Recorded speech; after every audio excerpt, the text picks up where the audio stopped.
welcome to Solve This Murder. I'm your detective, Bill. And I'm your crime scene criminal and witnesses, Dani. We're on part 7 of Drowning at the Dinner Party. In part 6, we find in the elevator shaft that somebody has stashed a wet security guard's uniform. When Bill demanded to search the phones of the guests, he learned that both Tommy and Carolyn were not in possession of their phones that evening. However, Mandy had not only a phone, but a recording device, which she had been using for the entire evening. All right. Try username H. Wallace. Password Mandy Patinkin. It works. All right, good. All right.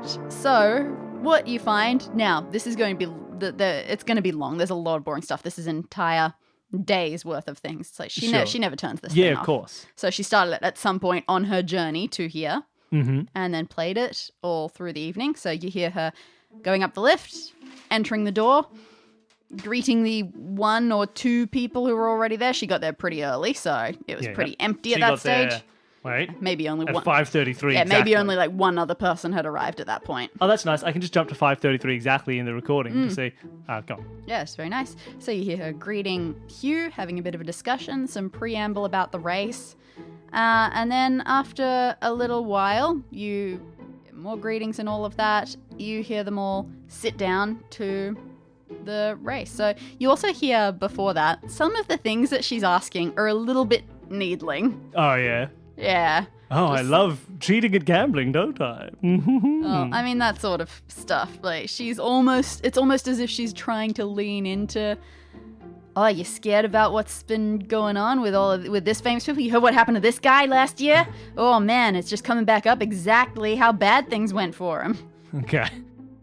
So just funny little questions. You then hear everyone sits down. The race has clearly started. Everyone is giving some cheers, some tense little noises, just going, yeah, go on. What's its name again? Fragrance. Its name Steepled is Fragrance. Steepled Fragrance. Steepled Fragrance, go! Yeah. It's been 2 days. I don't remember a lot of my evidence. I don't remember, but I remember Steepled Fragrance off the top of my head. Then you do get some interference. Just a little bit of a almost whiteout of both the sound, and then as soon as it comes back, you hear the people on the recording just going, oh, what is this? Oh no. Okay, the picture's back. Oh, come on. Okay, good. It's all good. It's all back now. There is one interesting thing you hear. So towards the end of the race, it's really tense. Steepled Fragrance is like neck and neck with the other horse. Just going, come on, you can do it. And then somewhere in the background you hear like, but you know what that is because it's not all that far away. It's a noise that you've heard a few times now already. That is, without a doubt, the door being closed. The front door to the apartment. Oh. Wait, so someone comes in right at the end of the race? Well, right near the end of the race, yeah. I'm going to go back and check some of my timelines here. When was Vinny seen? He was seen like just before dinner? So that could be him. That could be fake Vinny arriving. And then you continue listening. You hear some more conversation. You hear her seem to head away from everyone for a little bit, and you hear another door very quietly opening. This is the searching of the room. And then some shuffling sorts of noises. Okay. And then after a few minutes, you hear her go, hey, good evening. Just catching some, Raise. quiet. Yeah, I'll be getting back to it now. Had enough. And then you hear kind of a, Yeah, right, because it's not Vinny. He doesn't want to say stuff in case people know his voice. He'll be like, oh, Vinny. Okay. And then it keeps going. Dinner happens not long after that, so you hear lots of dinner noises. It's really unpleasant. There's lots of chewing and slurping noises. It's really nasty. Sure. You hear chair scraping. People do definitely get up during dinner for various reasons. In fact, Thomas is sitting right next to her, and you hear them have a slightly hushed conversation. Oh, I love this, yes. And he's just going, oh, man, that was bad. That was stupid. Oh, boy, that was stupid. You don't have a spare phone, do you? Where did Tommy lose his phone? Mandy just says, nah, sorry, man. He goes, oh, man, oh, well, I hope something as bad happens to Hugh at least. What? And Mandy just goes, oh, sorry. And then other things happen. You hear someone's phone buzz, and you hear Carolyn say, "Oh, excuse me," and she goes off, takes a phone call, comes back, and then it continues until Mandy herself just says, Hey guys, sorry, Hugh, there's something going on in your pool over there?" And Some then kind of corpse? everything progresses Okay. about how you expect. Okay, so what is Tommy? Tommy had something bad happen, lost his phone, and says, "I hope something that bad happens to Hugh." Okay, I gotta go talk to Tommy about this. Mhm. Tommy, Yeah, you're a hip young dude. thank you. Where's your phone? Okay, this is embarrassing. I dropped it. I Dropped it over the balcony. over the balcony. Yeah, it's Butterfingers, right? How did you manage that, Tommy? Well, after the race, went out there and checked my phone, and, the cold night air makes your hands slippery, and oops. Yeah, right? Tommy. Okay, I do think he lost his. Did you really? It seems strange that a man like you would do that, right? You gotta be careful with your phones. Well, sure, when they're good and working for you and telling you what you want to hear, and, What did you find out, Tommy? What bit of yours went bust? well, What bad news made you drop your phone, Tommy? No. Yes, sort of. Threw it in a rage. Okay, you gotta understand something. So I joined this group to help teach me about horse gambling, and tonight I put my trust in them. I was putting it all on the line. Hugh told me that Steepled Fragrance was totally gonna win. So I put it all on her, and she came second, and that's, it stung, but it wasn't the worst thing in the world. So I went out on the balcony after the race to get some air and remind myself of that it's still all going great. And then I checked my cryptocurrency values. What happened? You hear about it being a volatile market, Oh, no. but you don't hear about it going to 1/6 of its value overnight. Oh, how did that happen? I don't know. You tell me. That's what I'm saying. And, well, I suppose you could say I dropped it, could say I threw it. It's all a bit of a blur. And then dinner happened, and, I was already going through enough, and then this whole murder happened. It was a lot, man. And what did you mean by this? I hope something bad happens to Hugh. Well, yeah, but he was clearly stringing me along. He didn't seem surprised at all after the race that Steepled Fragrance didn't win. Hugh bet against his own horse. He trained his horse to lose. Well, no, I think it was just a weather thing. Like, she wins a lot, but it's been a consistent sort of pattern. I've noticed. I've been taking their advice, and I've won some little things, but anytime it's a big one, their advice has steered me wrong. I have started to notice. They think I'm young and dumb and don't see these things, but I did. God. It just happened to go really badly tonight. Okay. Last night. They look like they're fleecing these people as they bring them in, and there is some weird gambling scam going on. I don't know how that ties into the money unless the same thing happened to Brendan and Kat. Like, that's why they want revenge. Or, like, that's why they're trying to steal from him. Because he did the same thing to Brendan when he first joined the group, or Carolyn when she first joined the group. Right? If this is just what he does, to have them lose money and probably betting against them, like changing, like doing whatever. I'm sure there's a way to profit from that for him. And as revenge, Brendan is now going to try and steal from him, and that's what led to the murder. I feel like that could be it. I got nothing that really ties Brendan in, but it just seems so right. I feel like I've got it.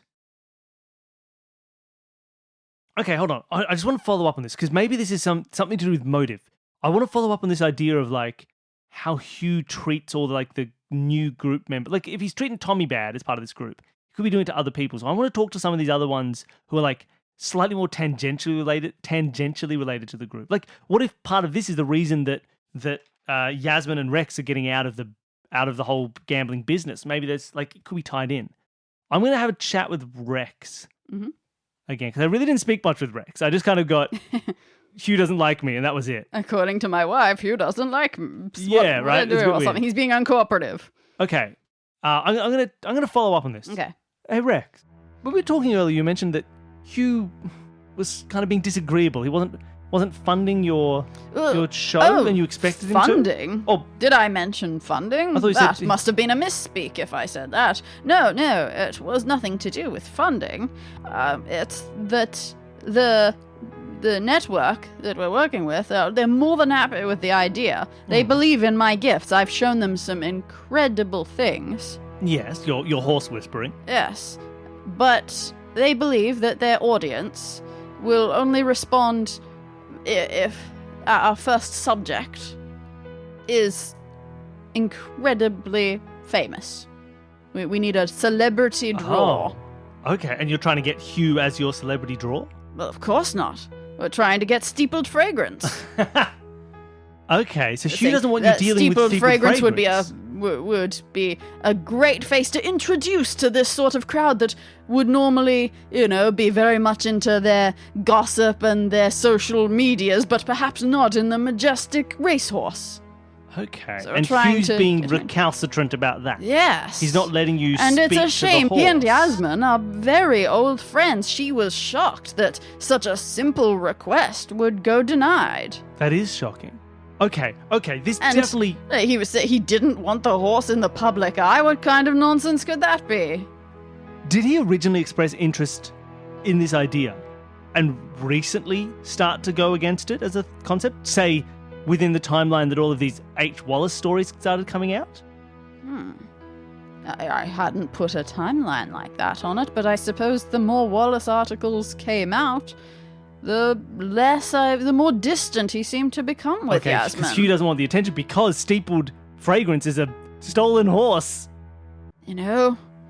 I don't pay as much attention to these businesses and these scandals as Yasmin does. She might know more about it. Okay, let's get Yasmin in here as well. Yes, hello. And Rex, you're hi as well. Yes, I haven't moved. Yeah, of course. I want to talk about horse race gambling. Not a wholesome trotting race, no, but a race where they sit down right on the horse. It would help if this was a reference I understood. Would you like to see some stuck-up jockey boys sitting on Dan Patch? I don't know how to respond to this. Make your blood boil? Well, I should say. Okay, I'll stop. Yasmin, were you surprised that Hugh wasn't going to let you use steepled fragrance for your new TV show? Oh, you heard about that. Yes, I was very hurt. It was one request. I haven't made any requests of him throughout our entire friendship. And he would not do this. And what's worse, it seemed like he would. At first, he seemed very supportive. But then the H. Wallace story started coming out. Oh, well, they started coming out a little while ago, but I suppose it was in the more recent times that it started being taken very seriously. Yeah. Do you know anything about how Hugh gets his horses? Obviously, H. Wallace, there was a lot of controversy around poor horse provenance and shady business dealings within the horse racing industry. Oh. Do you think Hugh could have been caught up in any of that? Oh, I would hope not.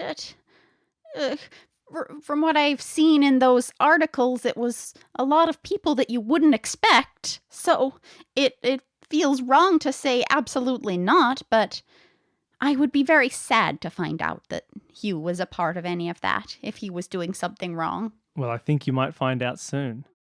This is very unnerving. Hugh is obviously involved in some shady horse stuff. He doesn't want it exposed, which is why he doesn't want Yasmin and Rex to do their show based on his horse. That's why he's refusing it, because it makes no sense otherwise. But all of this seems irrelevant to what's happened in the murder, because the murder is obviously a faux... To me, it seems really clear. Someone is dressed up as the security guard. They have arrived. They have snooped around. Then, when Vinny arrived, they kerfuffled and killed him so as not to be exposed. Why would someone be snooping, essentially? All right, I don't think it's to steal. I think it's to expose. But there's already H. Wallace here exposing. But they don't know that. No, they wouldn't know that. Who would benefit from exposing Hugh? Who would be searching around? I feel like it's got to be Brendan because he left the party. He was the only one who was unaccounted for and who could have been. And the timeline matches up perfectly. What am I missing here? I'm obviously missing a couple of little pieces. I mean, Hugh would be saying no to having his horse on TV because he knows there's an issue with his ownership of the horse. Because he had a weird thing about how he gets horses, right? Like he was talking about, doesn't matter about breeding, doesn't matter about this, you just see him, you grab him, whatevs, then horses win, it's all cool. It may be already a famous horse that he's kind of stolen and just renamed, but then the horse racing community would find out anyway when it races, so it can't be too obvious, right? Like, it's not like a TV show would expose the horse as being... Did you write down what all of the H. Wallace articles were about? Industry corruption, race rigging, unsubstantiated providence, which is what I got stuck on, horse drugging, and horse death. I believe specifically it was newborn foal deaths. Oh, yes. The horse, because he had a whole thing of being able to, like... I remember talking about that on the episode, right? That he would see the newborn foals and be like, I know that's going to be a real racer, and he'd kill them. But maybe they didn't die. Maybe he was just taking them. Maybe this horse was meant to be a dead horse, but he just took the foal and raised it to be his own. I don't know. How would that be exposed by a TV? This article about foal deaths, the big story that it has uncovered was just from a pair of rural farmers. Nothing to do with the horse racing industry, but that live not too far away. Just very simple, regular... everyday folk who happened to have a horse that had had a baby. And then, well, it was cute. It was the talk of the town. Everyone loved this cute little baby horse. And then all of a sudden, it wasn't there anymore. And they said, yeah, it's really sudden. The horse died. Guess we'll just go back to our lives now. And that's got to be steepled fragrance. So if it gets exposed, they might recognize it. Because they're just random people. They're not related to the horse racing industry. So the exposure that this show would bring, because this is just a TV show about horse whisperers, that's not about racing. It would bring exposure. Those farmers might see it. Someone outside, someone from that town, right? It's talk of the town. Someone will discover that foal is steepled fragrance. Reverse Santa's little helper, suburban family suddenly gets the dog owned by the racing guy because they never actually got rid of it. So now I know why he doesn't want to get exposed. Does someone here know about that? How does Brendan fit into all this? Lawyer? Does he represent the family? So if Brendan found out about this, right? He's convinced the industry is rigged. Maybe this is part of the reasoning, right? He has some idea about this case in particular. He's looking for documents. He's looking for anything that can help link this back. And while he's doing that, Vinny arrives, which he didn't expect. He had no plan for this because his plan was send the message saying, Vinny, don't come today. And then he killed Vinny. Does that change any of that? I think that's it. According to Mandy's recording, what happened during dinner? Oh, Carolyn went off to take a call. What did Simba tell you? That Carolyn didn't have a phone? Wait a minute, what? Okay, hold on. Okay, so Carolyn has no phone, but she took a phone call during the dinner. If we scour the house, scour it up and down. You do not Don't find a phone? I'm going to confront Carolyn. Mm-hmm. Carolyn. Yeah? Where's your phone? I don't use a phone. Oh, really? Yeah. I play the MP3 on my phone of her going, bring, bring, bring. I have to take this. Oh, I have... Yeah, look, this is a bit embarrassing, You've been caught in the act, Carolyn. This is a bit embarrassing. In the shock of discovering the body, I dropped it over the balcony. Okay, wait a minute. Where are all these phones going over the balcony? I mean, you haven't really sent anyone to go look. They can find them. Fine, go find me these 2 phones. You don't really find any phones. You just see some, but eventually with a lot of scouring on the road, there's some rubbishy bits that look like maybe they could have been phones. Why, Carolyn, why? You remember early on when you tried calling a certain number, Oh, and it went to nothing. and it went to not available. Whose number was that? You had no idea. No, where did I find that number? In Vinny's phone. Oh, the one that he called? Yes. Because it was Brendan. He had Vinny. Wait, no. Where did I find Vinny's phone? In the ensuite. The ensuite. And if that was. Yeah, you know that Carolyn took a call. So he called. Okay. Oh, you're right. Okay, yes. So Brendan had Vinny's phone. I think I've got it all then. I think I can call everyone in. I reckon we can do this. Call him in. Sitting on the couches.